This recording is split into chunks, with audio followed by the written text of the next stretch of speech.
As the war of fixing prices rages between the Nigerian National Petroleum Corporation Limited, NNPCL, and the Dangote Refinery, fuel prices in Nigeria seems not to reduce, thereby increasing the hardship in the country. However, Nigerians still want to know, what is the present state of the refineries in the country? Why are the refineries, petrochemical and carbon black plants not functional? Most importantly, the fuel scarcity and subsidy issues in Nigeria and its effect on the Niger Delta. Joining us now is Chief Anabs Sara-Igbe, National Coordinator, South-South Elders Forum. Good morning, sir, and you're most welcome to the morning show. Good morning. Well, Your Highness, thank you very much for joining us again on the morning show. Well, the IO has introduced, a direct question. Why are the refineries not working?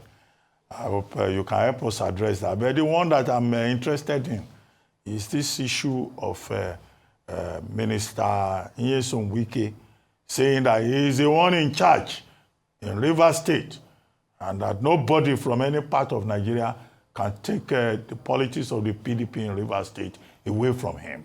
That is a local problem. But let's deal with these refineries, with one of the major refineries in Port Harcourt. Thank you very much. The refineries may not work for now.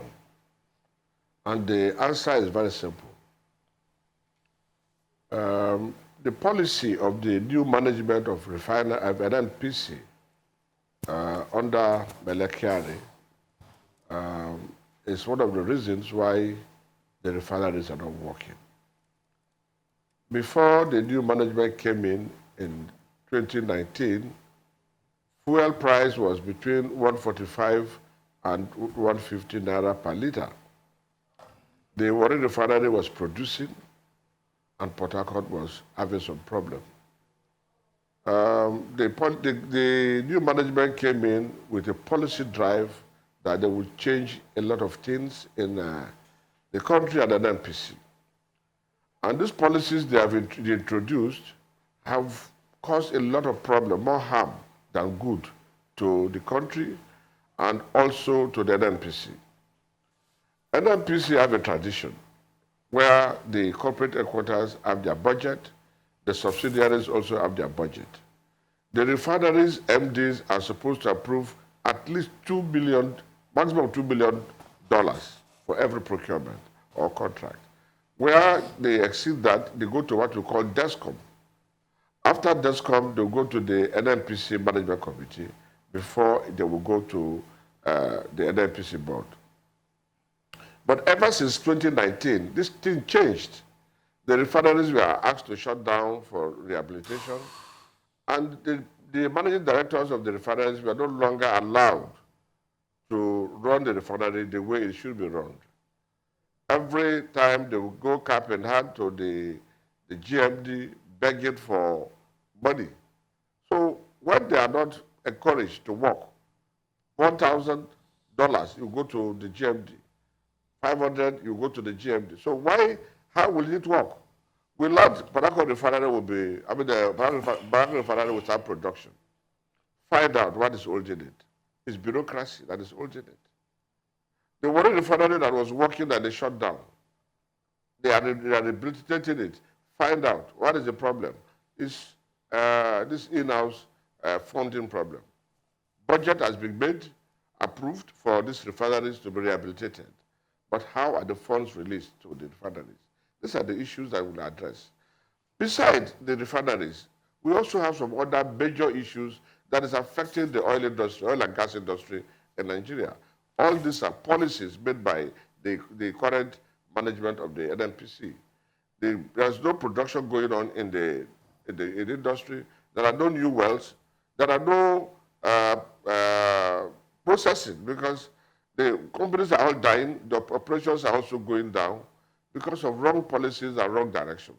So the refineries themselves, they keep on making promises upon promises, and they are not going to do it unless they go back to the normal process where the MDs take charge of the refineries, where MD has his own management committee, he has his tender board, and he has his own way of running it. Because if you have MD the power to run, he will be forced to run the the plant. But when you tie his hands, you tie his leg, and they say, go and run the refinery. How can they run the refinery? One thing is very clear. The refinery as they are today, they are being managed by Nigerians. And most of the experiencers are retiring and going because there is no new intake. And if there is new intake, it's nepotism. Look at the NNPC as it is. We have over 200 management staff. Only 16 of them are from Niger Delta.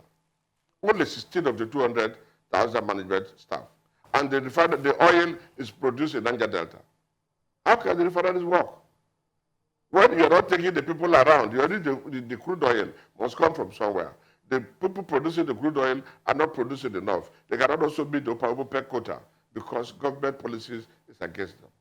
These are the reasons why the oil and gas industry is in serious trouble today. Many people may not know. Most of the production lines are down. All right. And because of the way they are also interacting with the region, we have this bunkering, piracy, pipeline vandalism, and all that. It's the management that we have. All right. And until this management change, nothing will happen. Okay. This management today, as it is in the country, a man served in the public service for more than 37 years, outgoing, and is still there. When the public service rule is very clear as to how many years you will be in the service. So I hear you, Your Highness, in terms of says management. You either serve for 60 years or 35 years. Yes. I hear you loud and clear. The management team there served over 35 years, 37 years. Okay. And by the grace of God, by January, the GMD will be 60 years. Let us see if we will still be allowed to rule. Because its policies are not good for Nigeria. All right. Its policies are directly affecting the NNPC corporate. Okay, so let me ask you about policies. Let me ask you about these policies you talk about. Your Highness, can you hear me? The subsidiary, the refineries. Your Highness, how the good answer going? Can you hear me, sir? They are not happy. Funds are not released. How will they go? Even the oil and gas industries. Today, the economy of Nigeria is in trouble. The NNPC said they want to make money. Oh, NNPC Limited. For how many months now? There's no money from the Federation. But I'm not sure you can hear me. Your Highness, I don't think you can hear me, sir. Policies. If you are saying, okay, we want to make profit, why not buy our crude oil, pay the money to Nigeria, then make profit from your sales? But you take both the Nigerian money and everything else that you want to.